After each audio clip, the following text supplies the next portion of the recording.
میرے अजीजों, एक बात मुझे याद आती, एक नौजवान का किरदार बड़ा अजीब था। मीलाद का दिन था 12 रबीउल अव्वल। मैं ट्रेन से उतर रहा था, एक नौजवान मुझसे कहने लगा, हजरत मैं चाहता हूँ कि आज हुजूर की बारगाह में कोई अच्छा तोहफा पेश करूं। साथ झंडे, कुमकुमे, मिठाइयाँ सब लगा करके तो तोहफे पेश करते। उसने कहा मैं कुछ ऐसा करना चाहता हूँ हुजूर पाक सल्लल्लाहु ताला अलैहि वसल्लम को खुश हूँ। मैं उतर रहा, अचानक ज़हन में बात आई, कहा अल्लाह के नबी के अखलाक ये थे कि वो बूढ़ों की मदद करते, उनका बोझ उठाते। मक्का में हुजूर मशहूर थे इस बात पर। हम उतर रहे हैं, देखो ट्रेन से कोई बूढ़ा उतर रहा, उसका सामान उठाकर पहुंचा दो, सुन्नत है ये भी। और आज 12 रबीउल अव्वल है, तुम हुजूर की बारगाह में खिराज अकीदत पेश। ये बात कहा और मैं गुजर गया। एक बूढ़ी औरत 2 बड़े बड़े शॉपर लेकर आ रही, उसके पास गए और कहा कि अम्मा जी मुझे दो, मैं उठा दूं। पहले तो घबराई, कहा कि तू क्यों उठाएगा, तू कुली है क्या है, मेरा सामान क्यों नहीं दूंगी, नहीं दे रही थी। और क्यों दे अजनबी को। इसने इसरार किया, अम्मा जी दे दो उठा लूंगा। कहा इतना क्यों कह रहा है बेटा, तू सामान लेके भागना है, क्या करना है। उसने साफ साफ समझा, अम्मा जी बात ये है आज 12 रबीउल अव्वल की तारीख है, हमारे प्रॉफेट मोहम्मद सल्लल्लाहु अलैहि वसल्लम का जन्मदिन है और उनकी आदत थी कि वो बूढ़े लोगों का बोझ अपने हाथ उठाते थे। मैं चाहता हूँ कि उनका अमल दोहराऊं,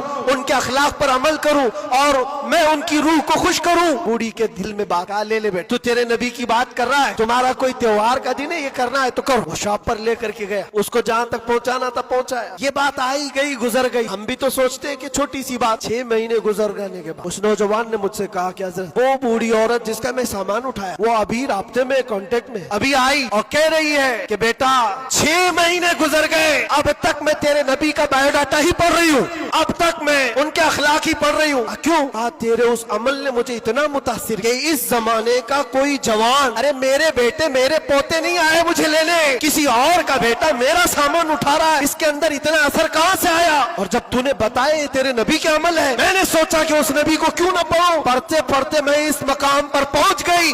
बताओ तेरा नबी कहाँ है, मैं भी जाऊं गुलामी में शामिल हो जाऊं।